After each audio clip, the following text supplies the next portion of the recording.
नमस्कार, मैं हूं आपकी अंतरात्मा की आवाज। आज लद्दाख की हाड़ कांपाने वाली ठंड से लेकर के दिल्ली के तख्त ताउस तक एक ही नाम गूंज रहा है, सोनम वांगचुक। वो आदमी जो कभी धूप से चलने वाला टेंट बनाता है तो कभी बर्फ के स्तूप बनाकर पानी का इंतजाम करता है, लेकिन आज वो लद्दाख की बर्फ पर नहीं, दिल्ली के सियासी पारी पर बैठा है। मैं राजकुमार पांडे अपने लोकवार्ता चैनल के माध्यम से आज इस पर हम लोग प्रकाश डालेंगे। वांगचुक जो धरना प्रदर्शन दे रहे हैं उसको, जब देश का एक बड़ा वैज्ञानिक, एक मैग्सेसे पुरस्कार विजेता देश के सबसे रईस और ताकतवर हुक्मरानों की नाक के नीचे धरने पर बैठ जाए तो समझ लीजिए कि दाल में कुछ काला नहीं है, बल्कि पूरी की पूरी दाल ही काली है। कहावत है ना कि जब गिदड़ की मौत आती है तो वो शहर की तरफ भागता है, लेकिन यहाँ जब एक पहाड़ी का सब्र टूटता है तो वो हजारों किलोमीटर पैदल चल करके लोकतंत्र के मंदिर की तरफ आता है। आज हम कोई किताबी ज्ञान नहीं बांटेंगे, आज सिस्टम को कटघरे में खड़ा करेंगे। आज जनता के मन में उठ रहे उन सबसे बड़े, सबसे कड़वे और सबसे नुकीले सवालों का भी पोस्टमार्टम हम लोग करेंगे,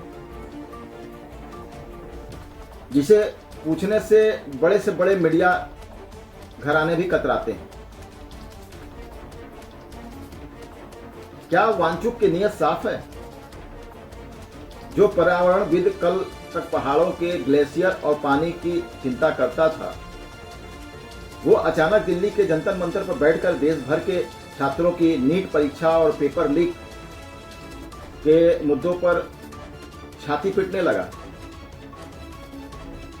एक आदमी जो लद्दाख में बैठा है, वो अचानक पूरे देश के छात्रों का ठेकेदार कैसे बन गया?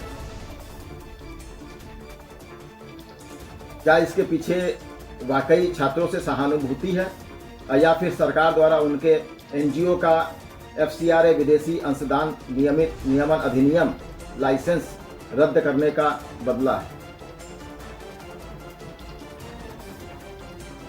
क्या यह सरकार का प्रतिशोध है या वांगचुक का अपना कोई छिपा हुआ एजेंडा?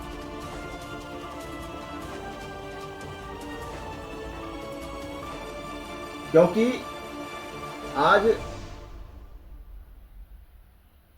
सरकारी नीतियों का पोस्टमार्टम हम लोग करेंगे। इन राजनीतिक पार्टियों के गिद्ध भोज पर हम लोग करारा प्रहार भी करेंगे। जरा इतिहास के पन्ने पलटें और देखते हैं कि लद्दाख की यह कहानी कहां से शुरू होती है और कहां आकर फंस गई। हाथी के दांत खाने के और दिखाने के और हैं। यह मुहावरा हमारे सिस्टम पर बिल्कुल फिट बैठता, सटीक बैठता। साल 2019 का वो ऐतिहासिक फैसला, जब जम्मू कश्मीर से अनुच्छेद 370 हटा तो लद्दाख के लोगों ने ढोल नगाड़े बजाए, लड्डू बांटे गए थे। क्यों? क्योंकि उन्हें लगा कि सालों से कश्मीर के नेताओं ने जो उनका हक मारा था, आज वो आजाद हो गए। केंद्र शासित प्रदेश बनने पर लद्दाख ने सोचा था अब तो हमारे दिन बदलेंगे, लेकिन आज कड़वा सच क्या है? आज कई साल बीत चुके हैं, लद्दाख के लोग कह रहे हैं कि पहले तो सिर्फ एक मालिक था, अब तो नौकरशाही का पहरा है पूरे लद्दाख पर। बिना विधानसभा के केंद्र शासित प्रदेश का मतलब जानते हैं? इसका मतलब है कि दिल्ली से एक उपराज्यपाल साहब जाएंगे और जो लद्दाख की वादियों में बैठेंगे, लेकिन फाइलें दिल्ली के बाबू तय करेंगे। स्थानीय जनता की आवाज सुनने वाला कोई नहीं है। आम आदमी की पीड़ा क्या है इसमें? लद्दाख एक आम युवा जो सालों से तैयारी कर रहा है, वो आज पूछता है कि मेरी नौकरियां कहाँ हैं। लद्दाख की जमीन पर लद्दाख के लोगों का हक क्यों नहीं है? ऊपर अल्लाह, नीचे मल्लाह, अब बीच में सिस्टम का हल्ला। लद्दाख के भोले भाले लोगों को विकास के नाम पर सिर्फ वादे मिले, हकीकत में क्या मिला? जीरो। छठी अनुसूची लद्दाख पर कैसे लागू हो, इसके फायदे और नुकसान क्या हैं, इस पर भी एक नजर हम लोग डाल लेते हैं। वांचुक और लद्दाख के लोग जिस छठी अनुसूची की रट लगाए बैठे हैं, वो बला है क्या?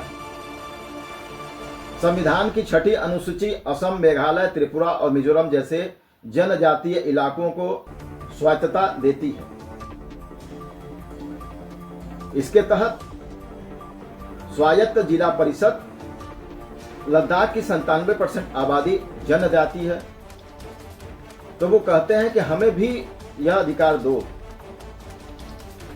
लेकिन सिक्के के दो पहलू होते हैं, जरा इसके फायदे और नुकसान दोनों को निष्पक्ष तराजू पर तौलते हैं।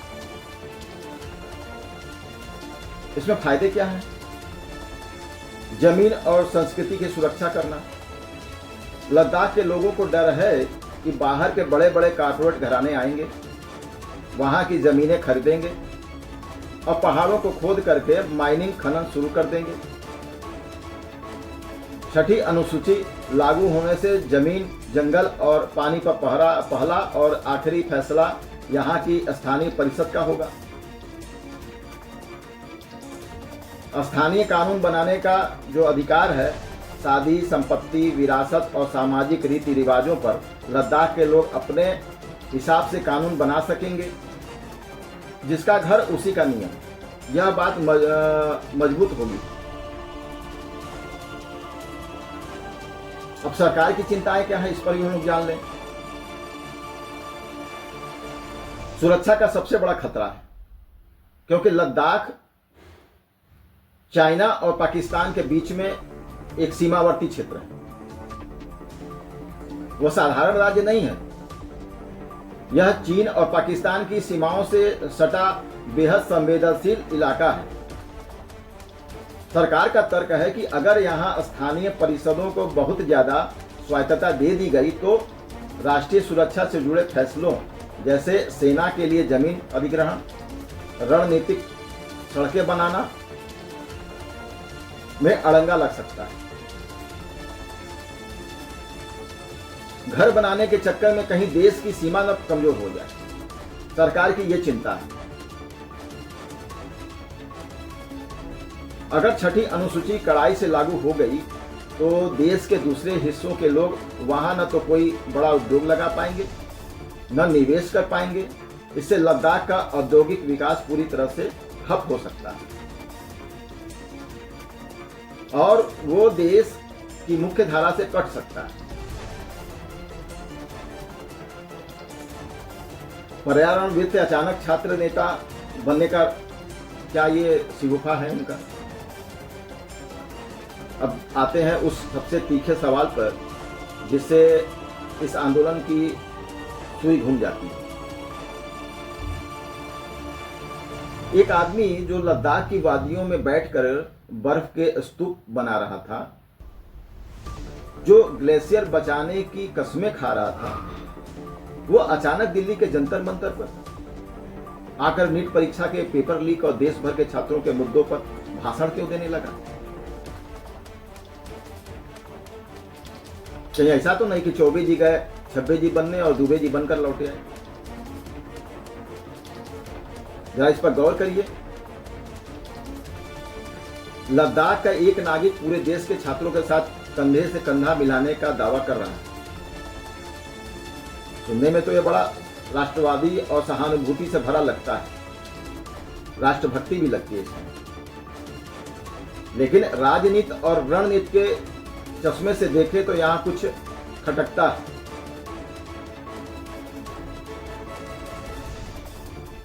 क्या यह आंदोलन चमकाने की रणनीति है? लद्दाख की आबादी बहुत कम है। सिर्फ लद्दाख के दम पर दिल्ली के तख्त को हिलाना मुश्किल है। तो क्या वांचुक ने यह समझ लिया कि अगर देश के करोड़ों छात्रों के नीट और पेपर लीक जैसे संवेदनशील मुद्दे को अपने साथ नहीं जोड़े तो उनके आंदोलन को वो नेशनल कवरेज नहीं मिलेगा?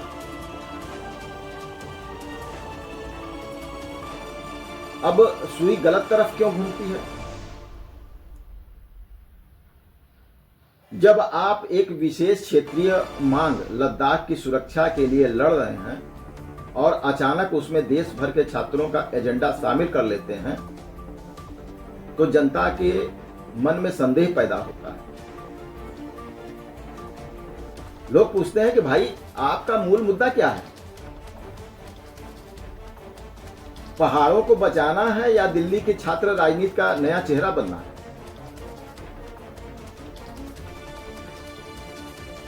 जब एक पर्यावरणविद अचानक एक फन मौला बनने की कोशिश करता है तो माया मिली न राम वाली स्थिति हो जाती है। अब जरा इस सिक्के के दूसरे पहलू को भी हम लोग देखते हैं। जरा सीधे सिस्टम की नीयत पर सवाल उठता है। हाल ही में सरकार ने वांचुक से जुड़े एनजीओ जैसे SECMOL के खिलाफ बड़ी कार्रवाई की और FCRA विदेशी अंशदान विनियमन अधिनियम का लाइसेंस निलंबित कर या बंद कर दिया। यहाँ पर दो बिल्कुल विरोधी दृष्टिकोण और दोनों को समझना जरूरी है। आम जनता और वांचुक के समर्थकों का सीधा आरोप है कि यह ठोक दो नीति का हिस्सा है। जब कोई सरकार के खिलाफ आवाज उठाता है तो सरकार उसके पीछे ईडी और सीबीआई या इनकम टैक्स लगा देती है या फिर उसके एनजीओ का विदेशी फंड रोक देती है ताकि उसकी आर्थिक रीढ़ की हड्डी तोड़ दी जाए। लोग कह रहे हैं कि जब तक वांचुक चुप थे तब तक उनका एनजीओ बहुत बढ़िया था। जैसे ही उन्होंने लद्दाख के हक में अनशन शुरू किया, सरकार और उनके एनजीओ में कमियां दिखने लगी। तुम करो तो चमत्कार और हम करें तो गुनाह। क्या यह सरकार की तरफ से आवाज दबाने का सीधा प्रतिशोध नहीं है? दूसरी तरफ सरकार और जांच एजेंसियों का तर्क है कि कानून सबके लिए बराबर है, चाहे आप मैग्सेसे पुरस्कार विजेता हों या कोई आम नागरिक।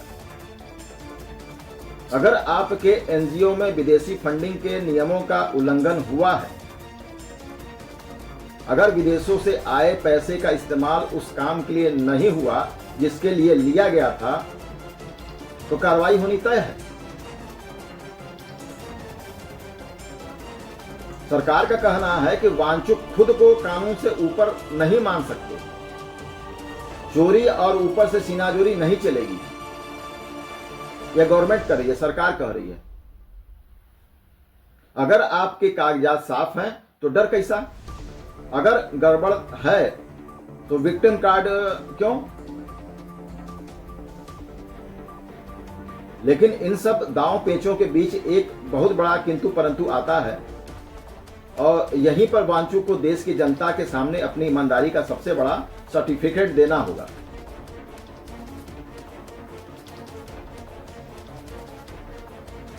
नेताओं की नीयत और गिरगिट का रंग कब बदल जाए कोई नहीं जानता। आज जब वांचुक दिल्ली में बैठते हैं तो विपक्ष के तमाम नेता जो कभी लद्दाख की तरफ मुड़कर देखते भी नहीं थे, उसमें केजरीवाल जी हैं, टिकैत हैं और तमाम कांग्रेस पार्टी है, उसमें आकर के मंच पर उलझुल भाषण देते हैं। वो अचानक लद्दाख के सगे भाई बनने का नाटक करने लगते हैं। कोई उनके मंच पर आकर फोटो खिंचवाना चाहता है तो कोई अपनी डूबती सियासी नैया को पार लगाने के लिए वांचुक के कंधे का इस्तेमाल करना चाहता है। वांचुक जी, आपको बेबाक सलाह है, अगर आपको वाकई छात्रों से सहानुभूति है, अगर आपका यह आंदोलन वाकई लद्दाख की पवित्र मिट्टी को बचाने के लिए है, तो इसमें कोई व्यक्तिगत खुन्नस या राजनीतिक एजेंडा नहीं है। तो आपको भरे मन से दहाड़ कर यह घोषणा करनी होगी कि आपके मंच पर ये चले हुए जो कारतूस इकट्ठा हैं, काकरोच पार्टी और आप पार्टी और टिकैत पार्टी और दुनिया भर के किसी भी राजनीतिक पार्टी का नेता मेरे मंच के 100 मीटर के दायरे में भी नहीं फटकेगा।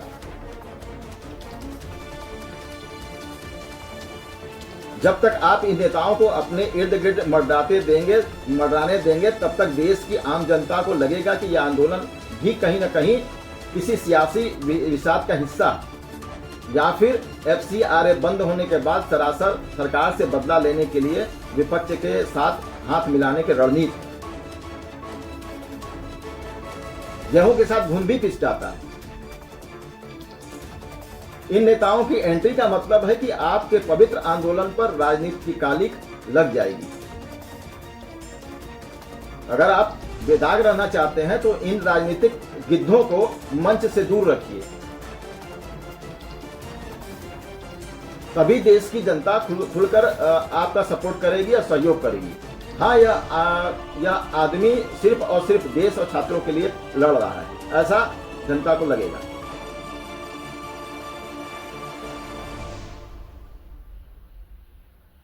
संभावित समाधान आगे की क्या रणनीति हो सकती है, इस पर भी गतिरोध का क्या रास्ता निकाला जा सकता है। सरकार जिद पर अड़ी है, एजेंसियां फाइलों को खंगाल रही हैं और वांचुक अपने टेक पर हैं।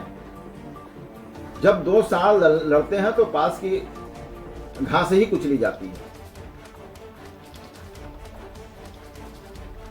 यहाँ पर लद्दाख का आम छात्र है और देश का वो नौजवान है जो परीक्षाओं में सुचिता चाहता है।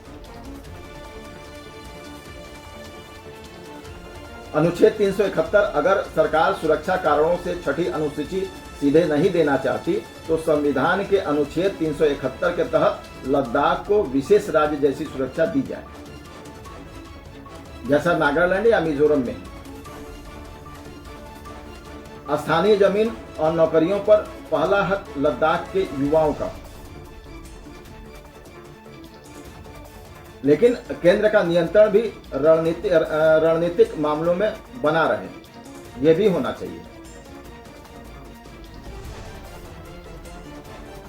गृह मंत्रालय को इस मामले को प्रशासनिक मूंछ की लड़ाई नहीं बनाना चाहिए। वादों की जलेबी छानना बंद करके टेबल पर सीधे बात करनी चाहिए।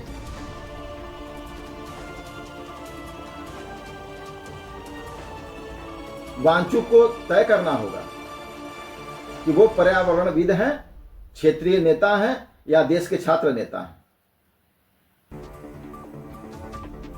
जब आप हर थाली का बैगन बनने की कोशिश करेंगे तो विश्वसनीयता घटेगी।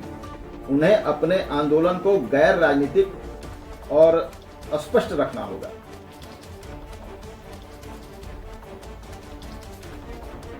मित्रों, कहानी का लब्बो-लुबाब यह है कि लद्दाख की ठंडी हवाएं आज दिल्ली के सियासी कमरों को झकझोर रही हैं, लेकिन इस आंदोलन के पीछे के इरादों पर भी अब गहरे सवालिया निशान लग चुके हैं। क्या ये वाकई लद्दाख को बचाने की निस्वार्थ जंग है या फिर सरकारी कार्रवाई के खिलाफ एक ढाल तैयार करने की कोशिश है?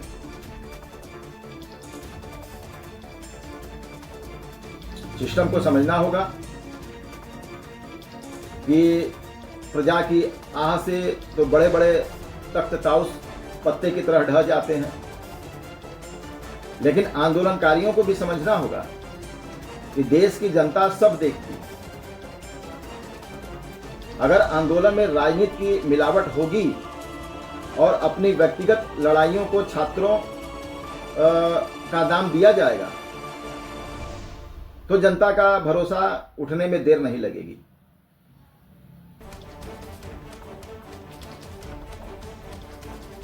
ये जो बुझे हुए कारतूस, चले हुए कारतूस जो आपके अगल बगल इकट्ठा हैं, पहले आप उनको हटाएं। अब देखना यह है कि दिल्ली का तख्ता इस चुनौती को कैसे निपटता है और वांचुक खुद पर लगे हुए इन तीखे सवालों का जवाब अपने आचरण से कैसे देते हैं। सोचिएगा जरूर। तब तक के मेरे वीडियो यहीं तक। मेरे वीडियो को लाइक करें, शेयर करें, कमेंट्स करें, सब्सक्राइब करें। जय हिंद, जय भारत, वंदे मातरम।